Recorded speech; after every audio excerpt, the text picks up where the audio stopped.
Pessoal, quando quiserem, podemos começar. Detonemos, Brunão. Eu já vou precisar me ausentar, mas podemos mandar bala. Não, maravilha, tranquilo. Eu vou aproveitar aqui, já vou compartilhar minha tela. Um segundinho.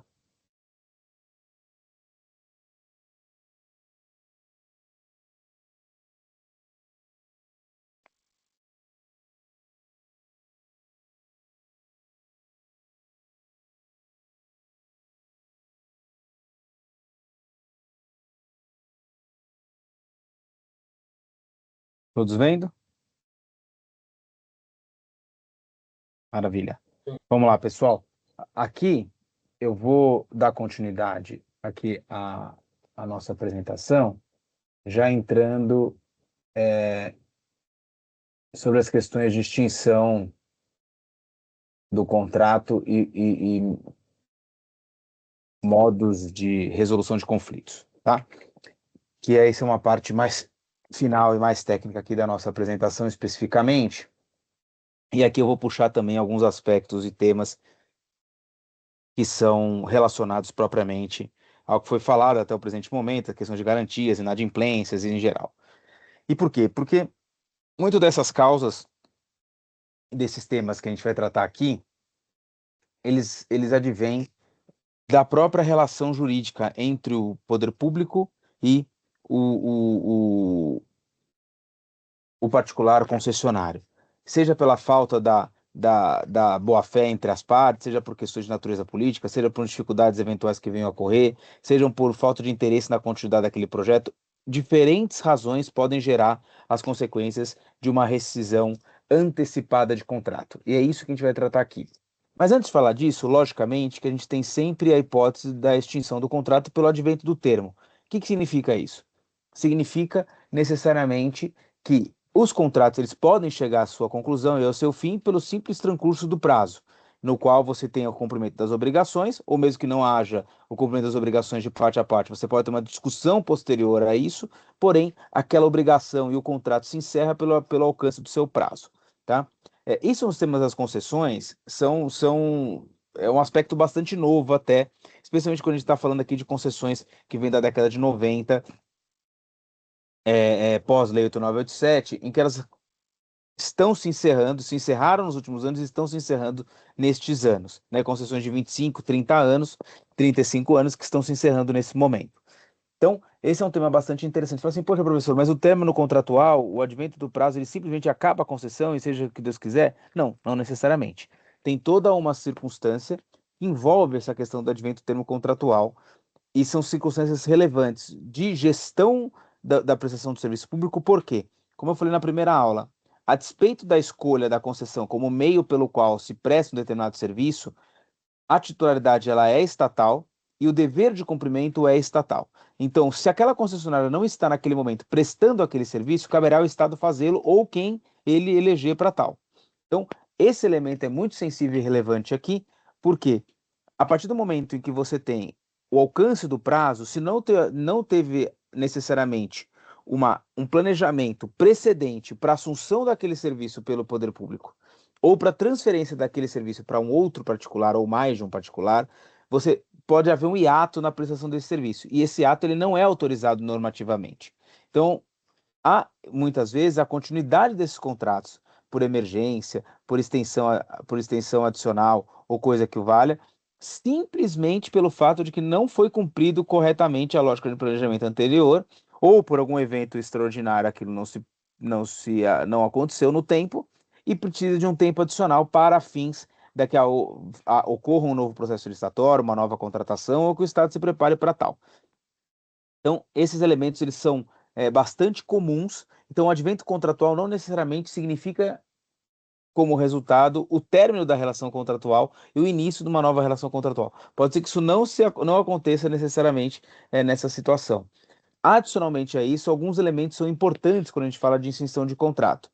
Um desses elementos é necessariamente qual fica a situação dos bens, como fica a situação dos bens daquele contrato. E é em qualquer cenário, seja no advento do termo, que é o prazo do contrato, seja por outras questões de de extinção do contrato.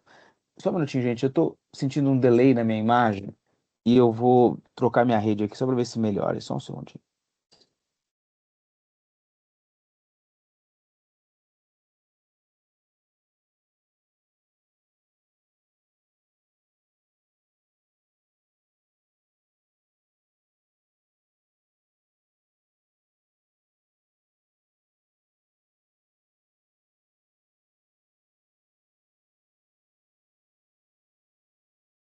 Vamos ver se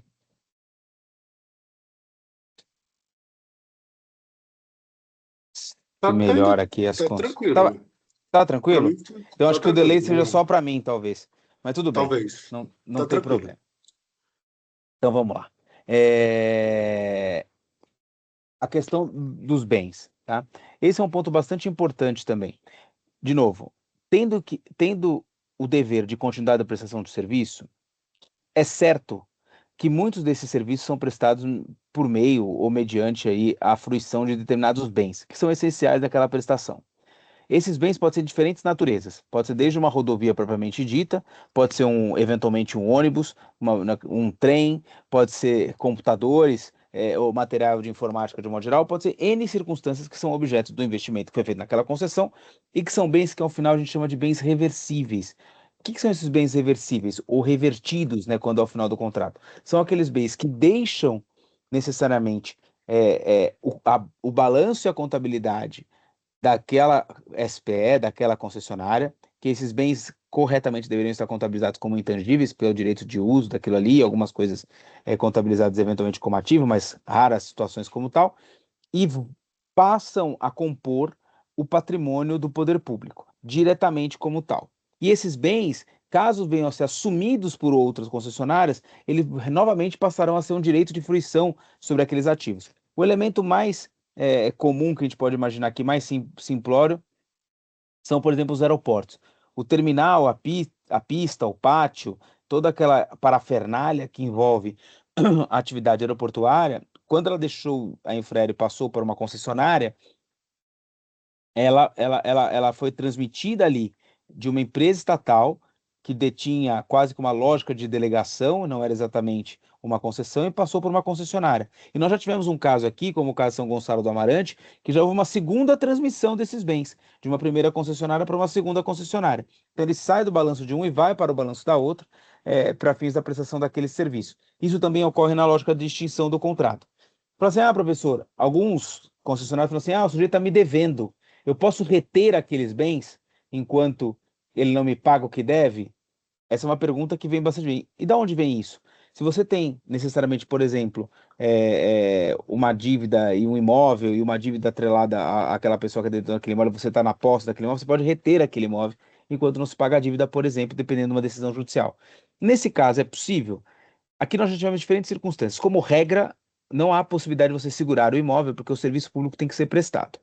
Mas o que tem acontecido muitas vezes é quando não há decisão definitiva sobre a lógica de pagamentos e transferência e etc. para um terceiro, o judiciário ele tem tido a manutenção da companhia, fazendo a prestação daquele serviço, ganhando aquelas receitas para poder fazer o abatimento de eventuais dívidas existentes anteriormente.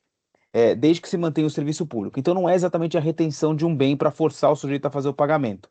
É a manutenção da condição contratual de prestação daquele serviço enquanto não há o cumprimento dos deveres de indenizar ou coisa que o valha. Então, esse é um tema interessante aqui, que vale a colocação para essa situação. Além disso, a gente tem alguns outras hipóteses, né? E hoje tem contratos que têm mais hipóteses do que necessariamente estão aqui, que é a encampação.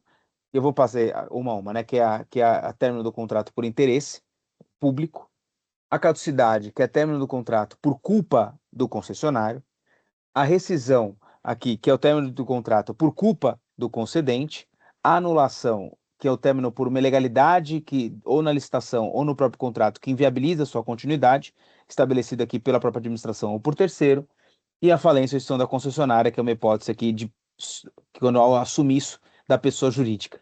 Então, nesse caso, haveria extinção desse contrato. Mas vamos lá, passando ponto a ponto aqui.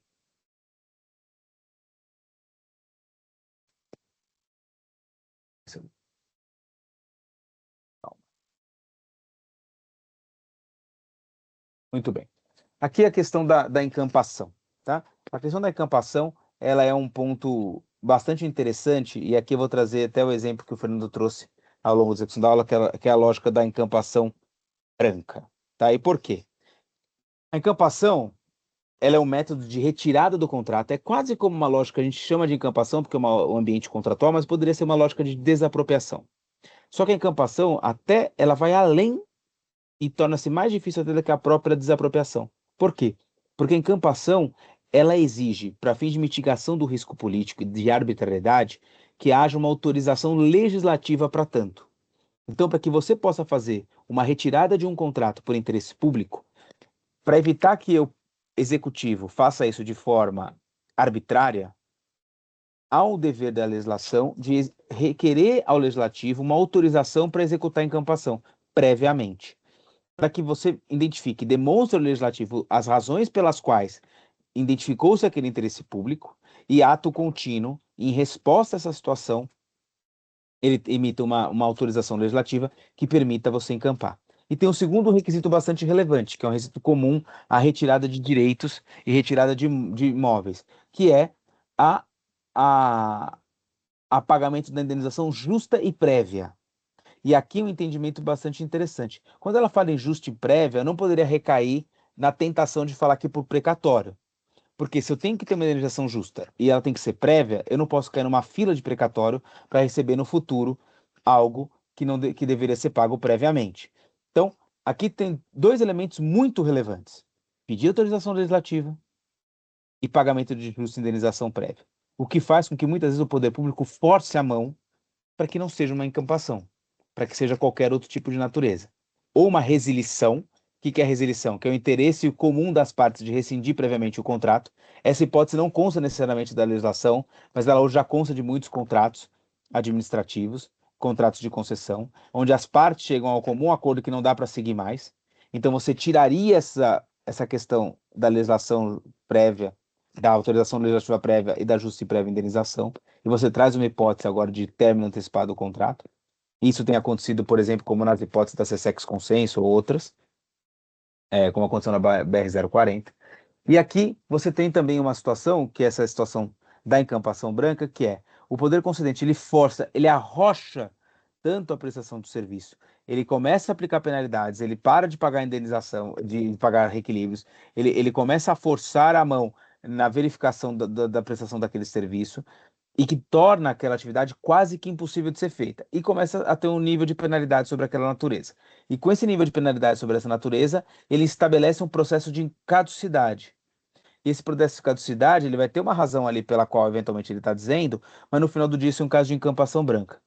Particularmente, hoje existe um caso bastante importante, que ele está hoje na arbitragem, tem um nível de sigilo, mas já foi para o judiciário, já teve algumas publicações dessa natureza, que é um caso é do Piauí Conectado.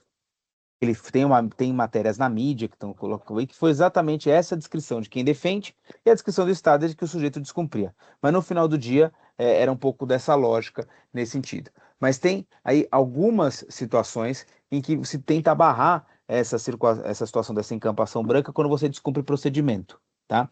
Qual que é a dificuldade aqui? Se o sujeito vai encampar, ele não está usando necessariamente a tese que o serviço não está sendo prestado adequadamente. Mas a dificuldade é você ter uma circunstância possível em que o serviço não tenha nenhum tipo de falha ou coisa que valha, considerando a largueza que muitas vezes você tem desses serviços, níveis de desempenho, etc. Então, essas situações ficam bem bastante complexas, mas o ponto importante aqui é dizer o seguinte: se o poder público ele não tem mais interesse na continuidade daquela concessão, ele pode interrompê-la. Ele só precisa desse cumprimento desses requisitos, que é a verificação da lógica da indenização prévia e a autorização legislativa. Em havendo isso, há a possibilidade absoluta de fazê-lo, assim como a expropriação de bens e serviços. Então, essa é a questão importante aqui.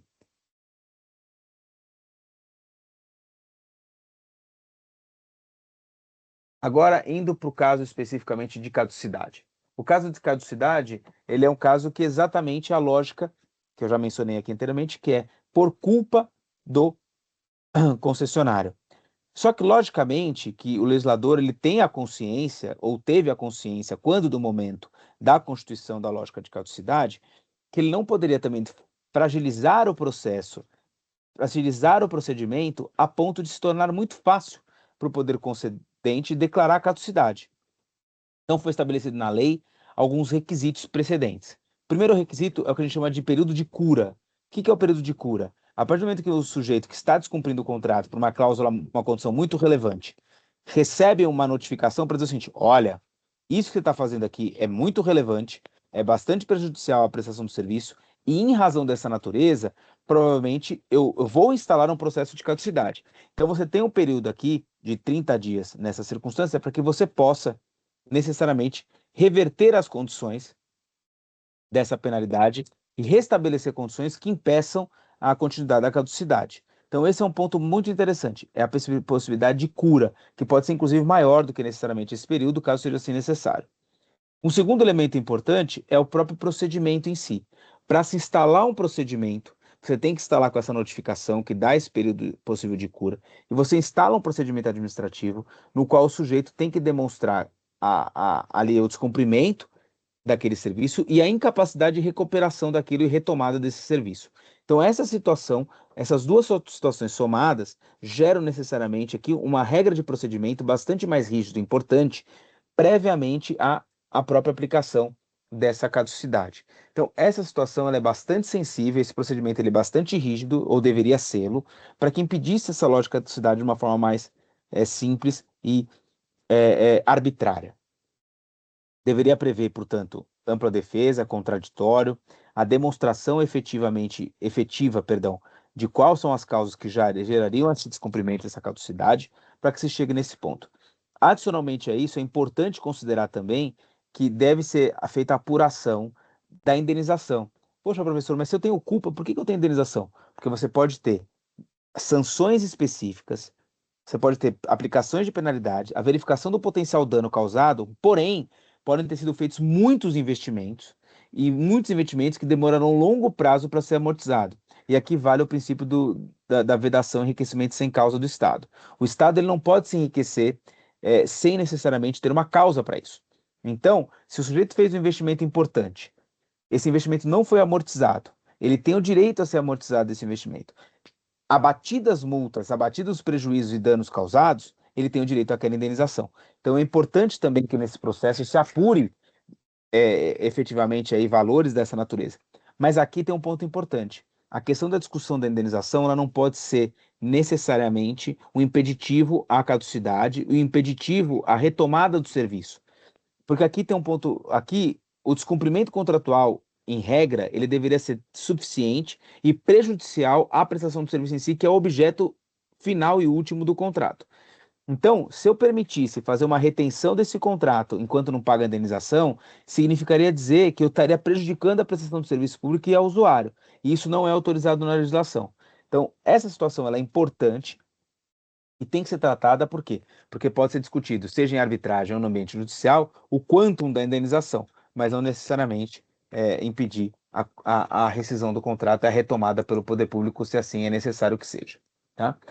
Aqui, um outro tema importante. Aqui nós temos duas situações. Tá? Nós temos a situação de rescisão, que seria aí por culpa do poder público, e aqui tem um ponto muito importante. A Lei 8987, ela estabelece a possibilidade dessa rescisão por culpa só com trânsito em julgado de uma ação judicial. Então aqui tem uma discussão bastante importante, de duas naturezas. Uma primeira, se eu tenho um descumprimento relevante do Estado, como por exemplo inadimplência, eu sou obrigado a continuar prestando aquele serviço? Essa é uma discussão muito importante. Por quê? Porque a Lei 8987, ela pressupõe o quê? Uma concessão autossustentável, ou seja, uma concessão em que não necessariamente o pagamento, e não necessariamente não, o pagamento não vem do poder concedente, ele vinha dos usuários, e ele era sustentável a despeito da atuação do concedente. Muito bem, nesse caso, a gente está falando do quê? Que não necessariamente o descumprimento do poder público é inadimplência, porque eu recebo dos usuários, então eu consigo prestar o serviço em condições mais dificultadas, em condições piores por descumprimento do concedente, mas eu conseguiria prestar aquele serviço. Foi essa a lógica que foi pensada e com essa lógica que estabeleceu que eu não poderia parar a prestação do serviço só com sentença transitada e julgado. E eu poderia haver a rescisão apenas nessa circunstância. Muito bem. Quando você fala uma concessão administrativa ou patrocinada, especialmente na administrativa, a lógica da inadimplência pública, ou a principal causa, ou a causa mais conveniente ou comum, seria a causa de parar de pagar ou pagar menor. E aí, nesse caso, você deixa o sujeito sem fôlego financeiro para dar continuidade no serviço, para dar continuidade à execução contratual, e com isso você tem necessariamente o estrangulamento. E se for levado a pé da letra, não haverá uma sentença de transitada de julgado e haverá um descumprimento da prestação do serviço, o que poderia gerar uma lógica de caducidade. Mas quem deu o caso original foi o concedente. Então aqui nós temos que adaptar essa circunstância da melhor forma e já existem contratos que estabeleceram de forma diferente da legislação.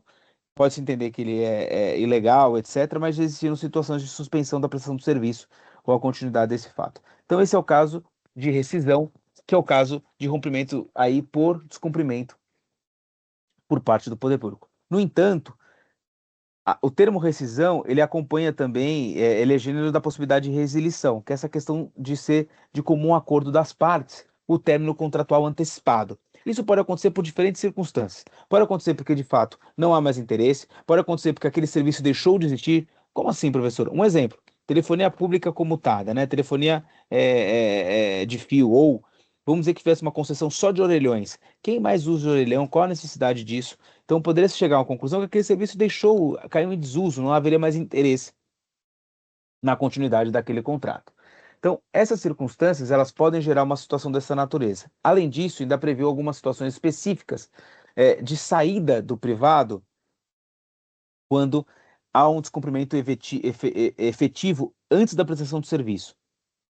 Por exemplo, existem alguns contratos hoje de concessão que estabelecem como uma condição precedente para a eficácia do contrato a configuração da garantia pública pelo poder público. Vamos dizer que o poder público não conseguiu construir, não conseguiu fechar o contrato com o governo, com o banco, não conseguiu a aprovação legislativa e não conseguiu fazer isso. Há a possibilidade do parceiro privado sair desse contrato previamente à sua eficácia daquele conteúdo. Essa é uma cláusula de saída, uma cláusula de way-out, que também é considerada sem rescisão. E tem situações também que, de comum acordo das partes, em que há uma situação tão peculiar, tão dura, tão sensível que não dá para ter a continuidade daquele contrato. Então, o reequilíbrio é ser tão relevante que é melhor restabelecer condições, o poder público assumir, depois fazer uma nova concessão. Isso pode acontecer, por exemplo, como serviços públicos num ambiente que ocorreu uma inundação muito sensível ou coisa que valha, como aconteceu em Porto Alegre, por exemplo. Poderia ter uma situação tão severa, tão sensível, que não daria mais para fazer o reequilíbrio. É melhor fazer a rescisão contratual de interesse das partes, e aí o poder público assume aqueles compromissos e ato contínuo faz a concessão. Então essa é uma causa e causa de rescisão aí do contrato.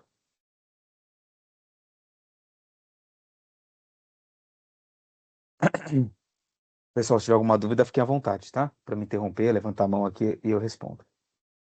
Questões de anulação, tá? Questões de anulação, hoje em dia são bastante mais raras de acontecer, mas já aconteceram mais de uma vez. Essa anulação ela pode acontecer seja por um envolvimento de terceiro, por exemplo, Ministério Público, Tribunal de Contas ou alguma autoridade de controle ou uma ação popular, que identifica uma ilegalidade na licitação ou no próprio contrato e que exija por parte da administração pública ali o seu término por ilegalidade. Ele tem que, de fato, identificar a ilegalidade, agir como tal e fazê-lo, tá? Ou a própria administração pública, quando identificada que a ilegalidade efetiva naquele ato, ela pode fazer esponte própria, ou seja, por si só, já a declaração de nulidade. O que tem acontecido agora, em algumas circunstâncias, identificada uma eventual ilegalidade ou que seria uma causa de anulação na licitação, mas passado tanto tempo daquilo e seja um prejuízo tão maior você fazer a nulidade do que a continuidade do contrato, a possibilidade da sua manutenção. Na Lei de Introdução às Normas de Direito Brasileiro, tem lá uma previsão que o poder público deve fazer, quando da tomada de decisão, as consequências práticas daquele ato.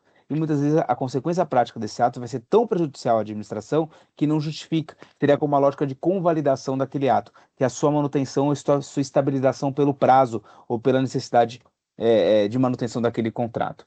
Então, existem aqui algumas situações dessa natureza, bastante interessantes, em que estabelecem aí a continuidade de um contrato, mesmo com uma hipótese de legalidade possível. Diga lá, Ronaldo, por favor. Tenho uma dúvida, Bruno. Em relação à indenização no processo de caducidade, como você colocou, em função dos investimentos realizados, Tudo bem, mas o que acontece com multas que, por exemplo, podem ter sido aplicadas em excesso, uma vez que a concessionária não vai continuar a receber, digamos, a receita de pedágio, no caso de uma concessão de rodovia? O que acontece com as multas que foram aplicadas no processo de caducidade? Então, nesse caso é o seguinte, as multas aplicadas, elas devem ser um elemento de composição no cálculo da indenização, tá? Então, por exemplo, normalmente você tem seguro de performance. Se o seguro de performance não for suficiente executado para fins de cobertura das multas e danos incorridos, ainda haverá mais um remanescente dessas multas. Se a indenização ela for além do valor dessas multas, essas multas têm que ser abatidas dessa indenização. Vamos dizer uma hipótese em que a indenização ela é insuficiente para o pagamento dessas multas. Você tem que executar. Aí, nesse caso, a SPE não tem mais receitas necessariamente, então você pode subir e executar diretamente os acionistas nos valores devidos ali de multas, etc. Tá? Consegui responder sua pergunta, Ronaldo? Sim, obrigado. Imagino. Mas, em resumo, acho que assim, o ponto importante é o cálculo da indenização ele vai contabilizar multas, eventuais outros danos pecuniários, indenizações têm que ser pagas a financiadores ou coisa que o valha, eventuais danos já apurados, e aí quais a receita? Eventualmente algum caixa que a companhia tem, a indenização que ela tem a receber e a garantia de performance. Nesse quadro, se chega a uma determinada solução. Essa solução pode ser positiva ou negativa ao particular. Se positiva, dever de estar de pagamento. E aí, nesse caso, se houver discussão quanto ao montante desse pagamento, isso pode ser objeto de arbitragem ou judiciário e cai em precatórios. Se não tiver discussão, pode ser feito o pagamento por indenização diretamente para a administração pública. Se for negativo, a conta particular, ele necessariamente deve fazer o pagamento. Se não fizer o pagamento, isso pode ser executado, inclusive desconsideração da SPE e subida para os acionistas.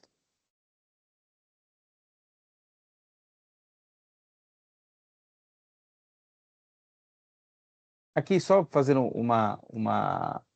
um ponto importante aqui sobre a lógica da falência ou extinção da concessão. Se a concessionária for falida ou se houver extinção da concessionária, de fato o contrato deixa de ter a pessoa jurídica signatária a ela. Então isso seria uma causa de extinção. Mas, logicamente, no momento que o sujeito entra com processo de falência, etc., ele perde capacidades econômicas relevantes. Então cabe ao poder público já estabelecer uma lógica de rescisão por esse caminho. E haver extinção da concessionária é uma hipótese muito pouco provável de ocorrer dentro do ambiente jurídico, né? Então, não vale nem traçar grandes linhas aqui, porque isso acabaria caindo num caso de rescisão ou num caso necessariamente de caducidade aqui, muito mais propriamente do que qualquer outro caso dessa natureza. Aqui, entrando numa parte específica e adicional e conclusiva aqui sobre a questão da rescisão, é a necessidade necessariamente do planejamento antecedente. Eu já comentei um pouquinho sobre isso, mas acho que vale reforçar. Todo contrato de concessão que se pretende rescindir, por qualquer razão que seja, é importante que, em paralelo à rescisão, se tenha a lógica da retomada do serviço. Essa lógica ela é essencial para a continuidade da obrigação contratual, para a obrigação, perdão, legal do concedente de manutenção da prestação do serviço. Então, esse planejamento ele tem que ser feito em tempo e forma adequada. Normalmente, os contratos estabelecem 24 meses anteriores à sua extinção, já a verificação dos bens, as condições de reversão, uma série de circunstâncias que permitiriam ali a lógica dos ativos e receitas e despesas possíveis da manutenção daquele serviço. Em paralelo a isso, estudos próprios de continuidade, econômico-financeiro, técnicos e de viabilidade ambiental, toda essa continuidade deveria ser feita, seja para uma nova concessão ou seja para a retomada do serviço pelo poder público. Não colocação dessas circunstâncias impede necessariamente o término daquele contrato, porque o serviço público deve prevalecer. E aqui tem muitas discussões também, nesse caso específico, quando o poder público tira totalmente o aparato que ele tem da prestação de um determinado serviço. Ele não tem nenhuma obrigação de manutenção, mas ele tem obrigação de planejamento para uma nova concessão, caso ele não tenha mais aparato para fazê-lo por si só. Então esse é um ponto bastante específico. Aqui, entrando na questão das formas de resolução de conflitos, propriamente dita, e na questão eu estou passando aqui só para ver a continuidade aqui específica, mas o estabelecimento aqui desse planejamento, ele é essencial, especialmente quando ele se dá no momento de caducidade ou quando ele se dá no momento de crise, tá? E por quê? Porque necessariamente aqui há uma necessidade de rapidamente identificar quais são as razões e quais são as necessidades de término daquele contrato. E quanto se pode fazer e como se pode fazer.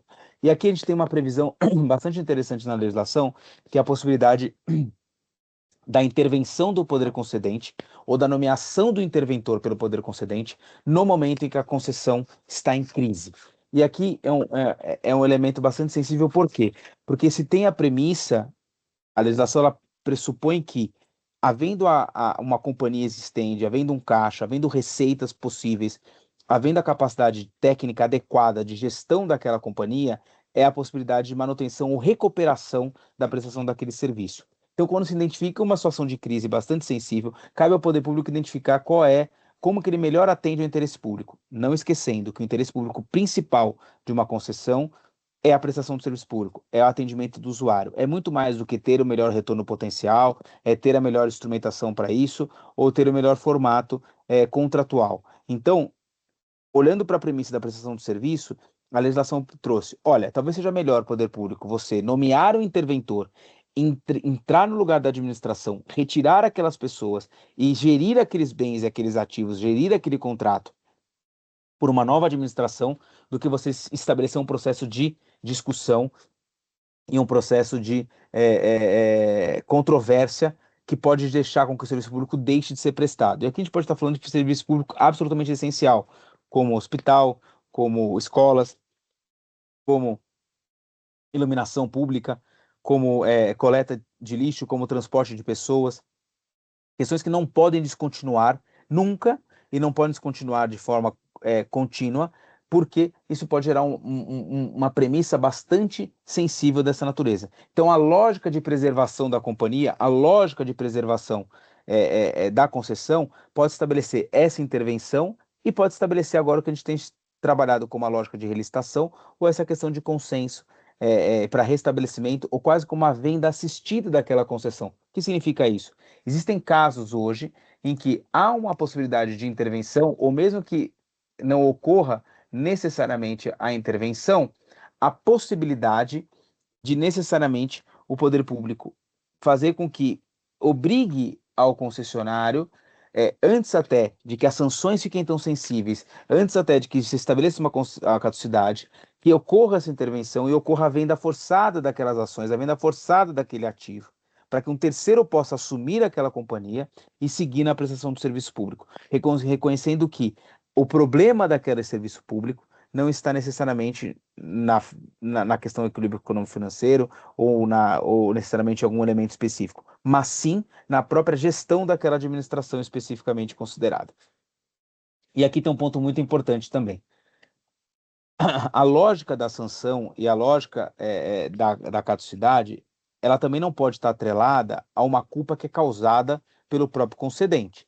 Então, aqui um ponto que foi trazido na primeira parte da aula sobre a questão do não reequilíbrio no tempo. Hoje, a CSEX Consenso é um sucesso, de fato, as pessoas têm, é louvável o procedimento que foi adotado, porém, se olhar a causa de perto, por que isso levou? Isso foi só descumprimento particular que gerou uma instabilidade? Isso foi só mudança econômica que gerou essa instabilidade? Ou isso também foi necessariamente parcela relevante de culpa do concedente e da agência, eventualmente ali, e não necessariamente atender aos tempos e aos requisitos de reequilíbrio e aos pedidos que foram feitos, não reconhecer a materialidade daquilo no tempo e na forma adequada, que gerou ali um déficit de caixa bastante importante e impediu necessariamente o melhor cumprimento contratual e, portanto, o maior atendimento correto dos índices de desempenho e qualidade. Então, tudo isso hoje deve ser olhado com bastante cautela e trabalhado. De novo, a CSEX é louvável, por quê? Repito, a prestação do serviço é o objeto principal, mas a identificação das causas que levaram àquela condição para fins de tratamento, não necessariamente dos sintomas, mas das razões pelas quais aquilo gerou, é fator essencial para que a gente possa evitar maiores prejuízos e danos e dificuldades futuras na prestação dos serviços aí e da concessão. Opa. E aqui, eu acho que um ponto importante, antes da gente entrar aqui, e essa é uma ideia de recuperação judicial e extrajudicial, é uma questão assim, da possibilidade de eventualmente se utilizar desses elementos para fins de recomposição ou reconstrução da companhia e das condições de renegociação para fins de retomada. O que acontece? Não necessariamente isso conversa efetivamente com os contratos de concessão. Então tem que pedir eventualmente pedir ao poder concedente que estabeleça a possibilidade de fazê-lo, dando quase que uma liberação contratual para que se possa estabelecer isso. Isso pode ter muita discussão, mas utilizar instrumentos dessa natureza pode ser algo bastante pertinente, pode ser algo bastante relevante, especialmente quando você tem momentos em que você tem um risco que é do concessionário, você tem uma situação de inadimplência potencial dali causada e você não consegue necessariamente rapidamente reverter aquela situação econômica. Então você pode utilizar um instrumento dessa natureza para afastar esse período de crise e restabelecer condições. Por exemplo, você tem um aumento de insumo bastante relevante, mas que é entendido como risco do concessionário. Você tem uma queda abrupta de receita por uma questão que não é necessariamente um risco do concedente e seria uma lógica do concessionário.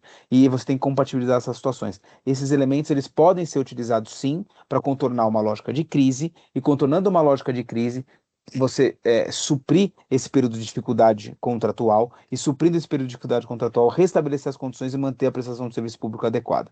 Eu acho que são elementos que devem ser sim considerados e os contratos mais modernos devem trazer essa possibilidade como opção. Tá? E nesse mesmo contexto também veio a lógica da relicitação. A lógica da relicitação, especificamente considerada para setores próprios, rodoviário, ferroviário, aeroportuário, como um procedimento em que o sujeito estabelece aqui uma lógica de extinção contratual amigável. Então, estabelece uma situação, olha, eu não consigo mais dar sequência na continuidade desses contratos, não consigo mais prover necessariamente essas condições. Existe uma necessidade de planejamento para uma nova licitação, eu mantenho aquela execução daquele contrato sem novos investimentos, e se a licitação acontecer e acontecer com sucesso, um sujeito assume a minha posição, paga eventualmente a indenização, é suprida aquelas multas e indenizações adicionais, ficando no cálculo da indenização, e é dada continuidade à prestação de serviço. Nós temos um caso de sucesso, que é o caso de São Gonçalo do Amarante, provavelmente dito, que é o caso do aeroporto que fica, né, no Rio Grande do Norte, em que a Inframérica pediu o processo de licitação, avançou com ele bastante fim, foi até o final, e Zurich ganhou. E esse processo ele foi bastante celebrado, mas foi o único. Depois de uma série de outros temas de CSEX, consenso, etc., que impediram e afastaram a lógica da relicitação per se. Tá? E aqui, necessariamente, é um ponto comparativo, né, que são procedimentos que se implicam ali, se podem estar juntos nesse tema. O que acontece a partir do momento que você inicia um processo de relicitação, que é um pedido que é feito, se você descumpre esse processo, você rompe ele com um processo de recuperação ou coisa que o valha, isso pode ser considerado caducidade imediata do contrato, pulando aquela fase procedimental que eu havia dito anteriormente e indo direto para um descumprimento reconhecido do particular. Então, essa é o trade-off da solicitação de uma relicitação. Tá? Aqui é um caso, um benchmark para ficar como exemplo, que eu acho que é interessante para todos, e esse é o caso que eu comentei, que é o modelo possível aqui. Mas, dado pelo nosso tempo, vou direto aqui para o tema de soluções de controvérsia, que são as questões que a gente pode utilizar aqui e que são bastante interessantes aí, vale a pena um pouco mais de tempo para esse aspecto aqui. Então, quais são as hipóteses possíveis aqui de resolução de controvérsias? Aqui a gente tem diferentes elementos que podem ser considerados dentro de um ambiente contratual.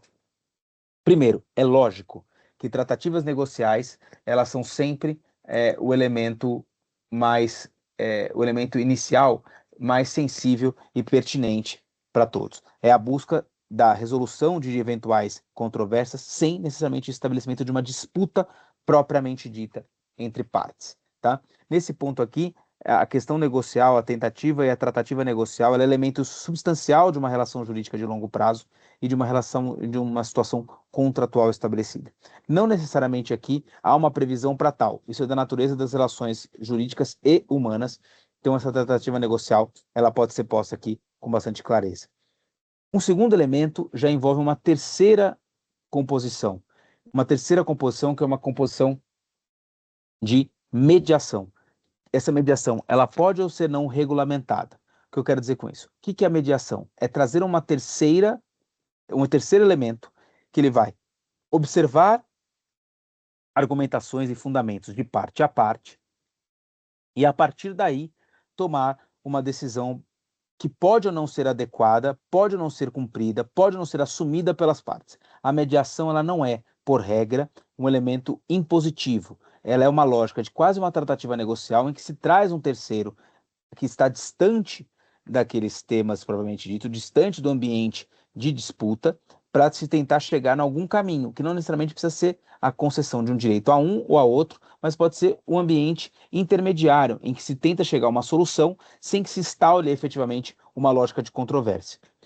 O passo seguinte, propriamente dito, a uma lógica dessa natureza, é o que a gente chama de comitê de previsão de disputas e resolução de disputas, que são os dispute boards.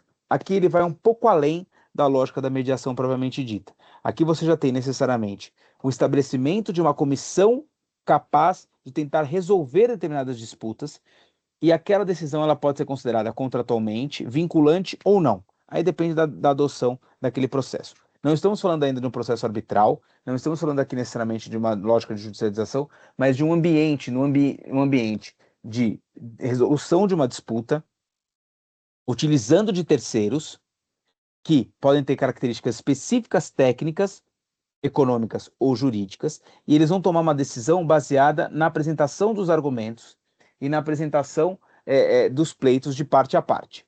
Então, por exemplo, onde que funcionam e são bastante mais conhecidos os dispute boards? São bastante mais conhecidos e funcionam bastante melhor em ambientes de natureza técnica. O que eu quero dizer?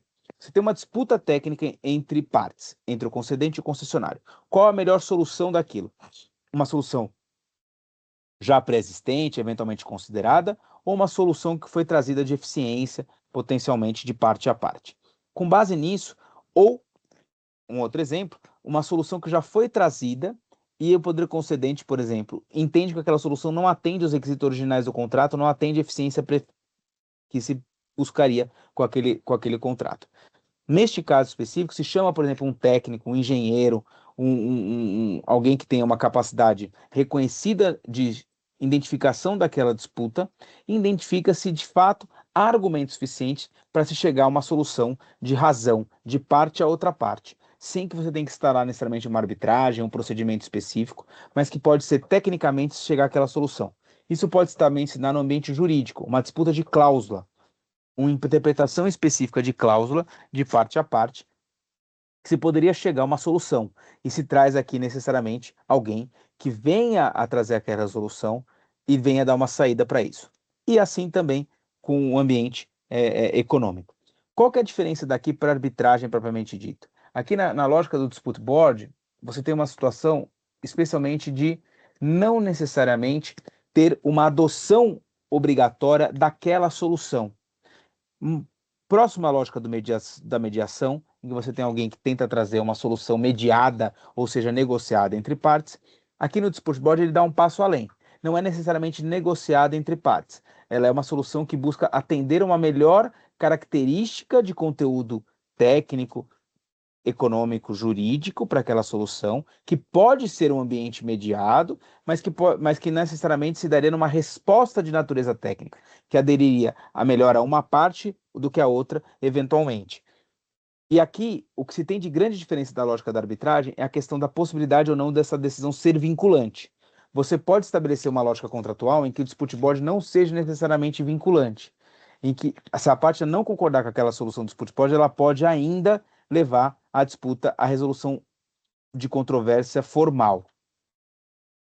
E você pode estabelecer também que eventualmente essa decisão seja vinculante, e aí você teria que levar, ou poderia levar apenas formalidades daquele dispute board para fins de discussão. Se não teve dado tempo de parte a parte, se não teve necessariamente a possibilidade de apresentação de argumentação em forma adequada, ou não foi observado algum requisito específico que geraria uma certa nulidade. Então, essa situação. Então, se você tem um dispute board vinculante, Ele deve ser mais procedimental, com mais conteúdo e ter mais clareza sobre esse estabelecimento.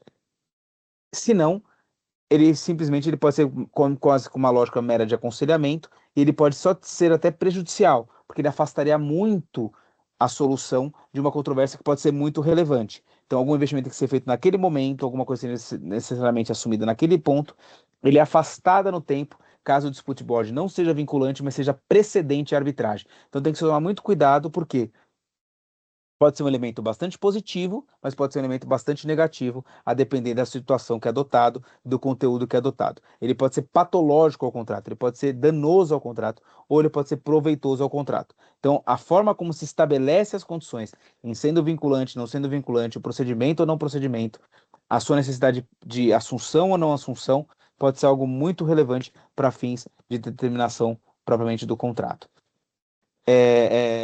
E hoje esses elementos eles são bastante comuns, estão sendo trazidos especialmente para o ambiente de natureza técnica. Tem um segundo e último ponto também relevante aqui, que é a situação. Se esse dispute board ele vai ser constante, se ele vai ser certo, ou se ele vai ser ad hoc, ou seja, constituído posteriormente e por pessoas que não necessariamente conhecidas ali. Por quê?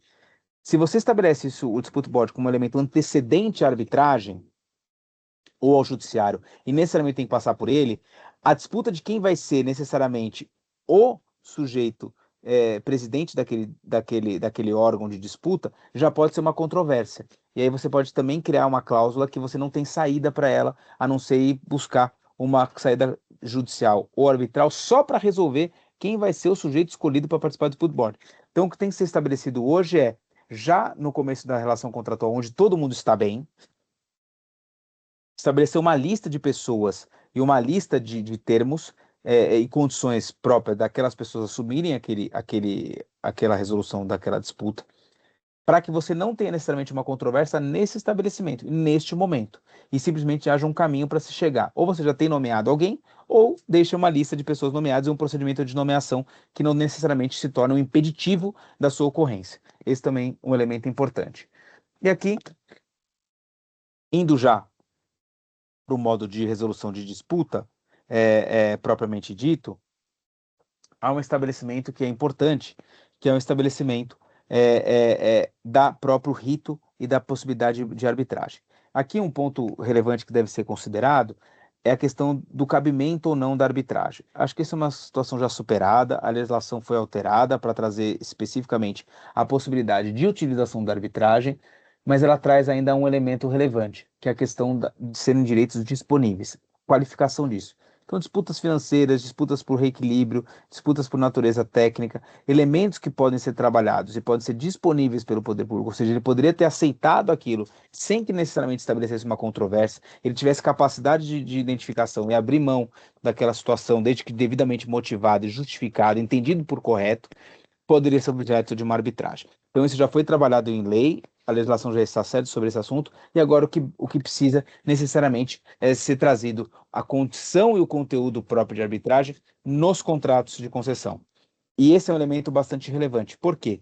Porque uma cláusula de arbitral mal estabelecida, ela pode ser como eu falei anteriormente, uma lógica de uma patologia, de uma doença do contrato impeditivo do seu cumprimento e que travaria aquela resolução propriamente dito. Isso pode acontecer de diferentes circunstâncias.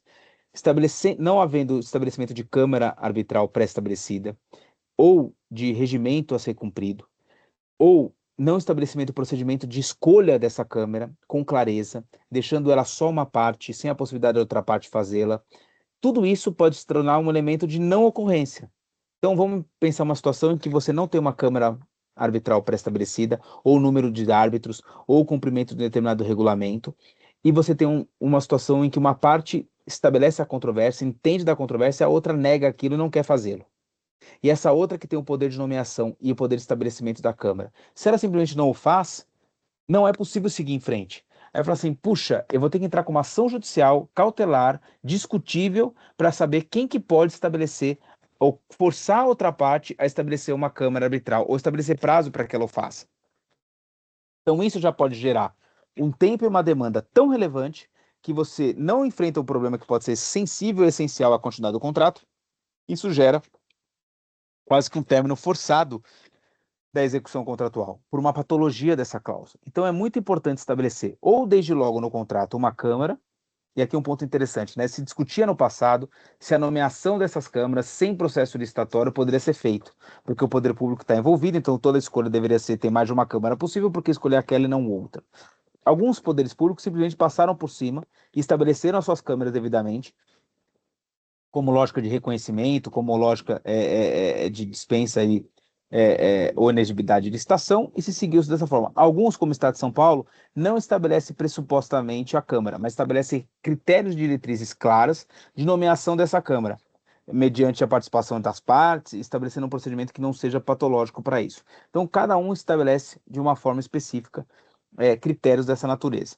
O que é importante dizer importante a existência de uma Câmara, seja ela nomeada imediatamente, já no texto original do contrato, seja ela nomeada mediante um procedimento específico, claro, e com tempo certo, e que se possa ser feito no caso contrário, e uma Câmara que tenha um regulamento que seja apto a receber esse tipo de demanda que envolva o poder público. No caso em que o processo não pode ser necessariamente sigiloso, o processo tem que ser aberto, os árbitros não podem ter conflito, não podem ser ali contratados da administração nem do privado. Então, todo esse procedimento, ele é muito importante que seja feito. E sendo muito importante, isso daqui, ele é elemento essencial desses contratos. Então, é um ponto muito sensível que pode impactar fortemente, inclusive até no próprio financiamento de um contrato.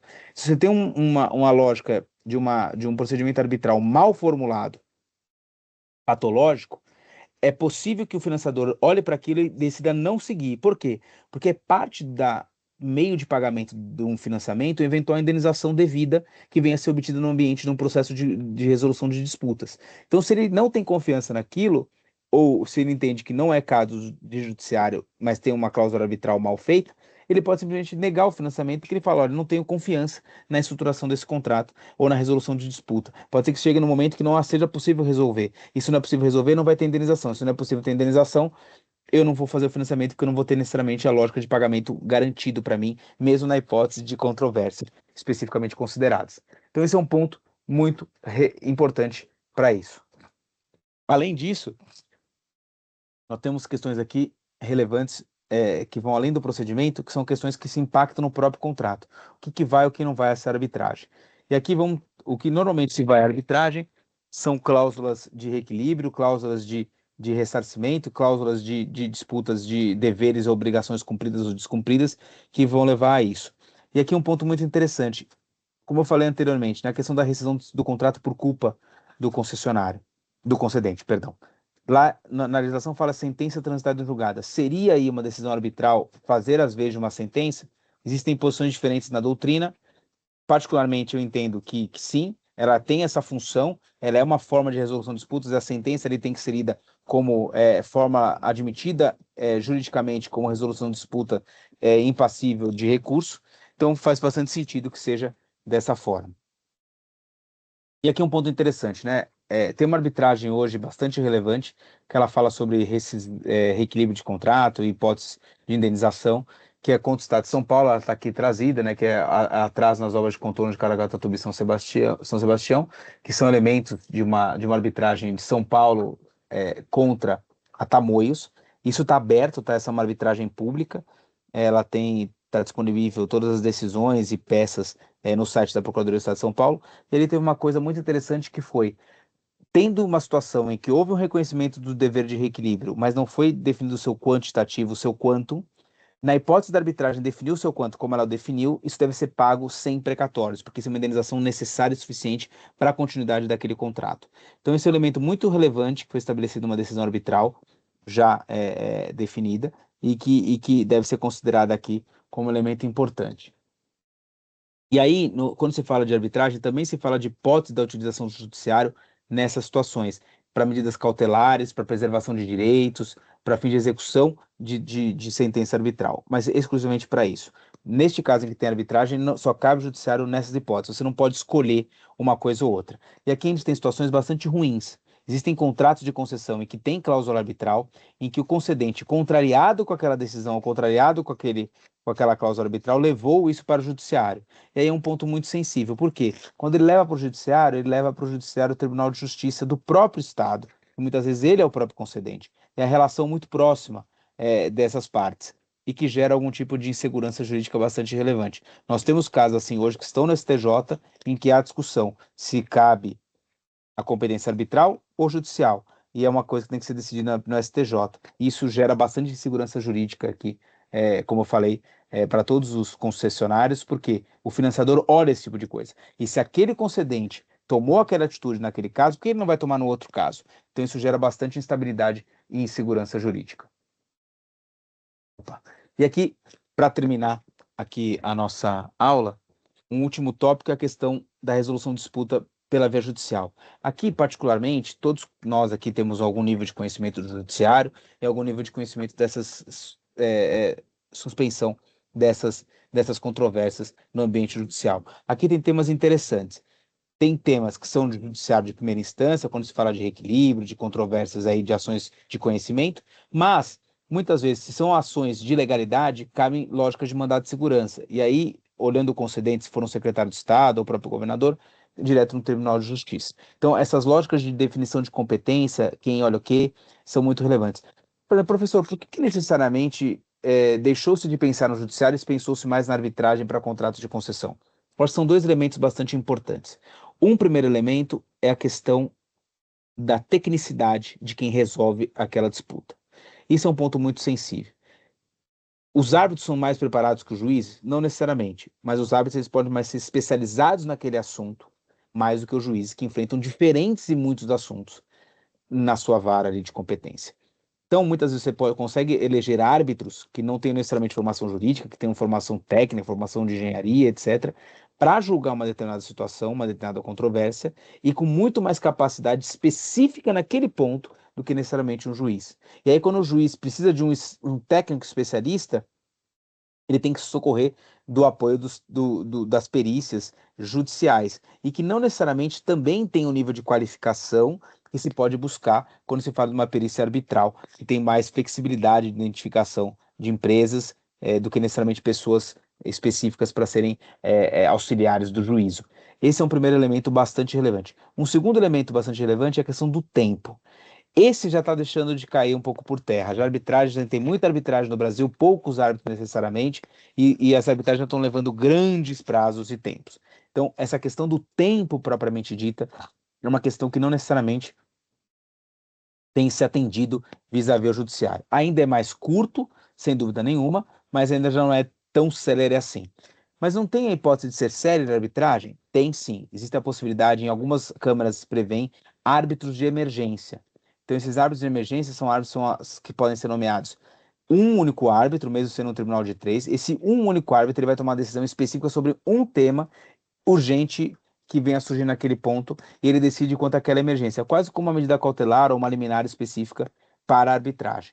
Isso é um tema muito importante, porque esse árbitro de emergência ele pode depois dar continuidade ao procedimento arbitral, estabelecer de fato o tribunal arbitral, mas essa decisão ela é importante e relevante naquele momento para aquela tomada de continuidade de execução contratual. Então, esses elementos são elementos que têm sido levados aí à consideração para a inclusão de arbitragem a despeito do judiciário propriamente dito, deixando o judiciário só para as cláusulas e causas urgentes. Pessoal, com isso, a gente encerra aqui essa segunda parte, mas antes disso eu abro aqui a pergunta, se alguém, caso tenha alguma pergunta específica aí para fazer. De toda forma, mesmo que não tenha aqui, caso algum colega que venha ver esse vídeo posteriormente, podem mandar essas perguntas aí pelo professor Fernando ou diretamente para mim, vamos responder. Nós vamos disponibilizar essa aula para todos também, tá? Espero que tenha atendido, que tenham gostado. Tenha uma ótima aí quantidade de semana para todos. Foi um prazer aqui. Forte abraço. Boa noite, obrigado. Obrigado. Obrigado, Igor.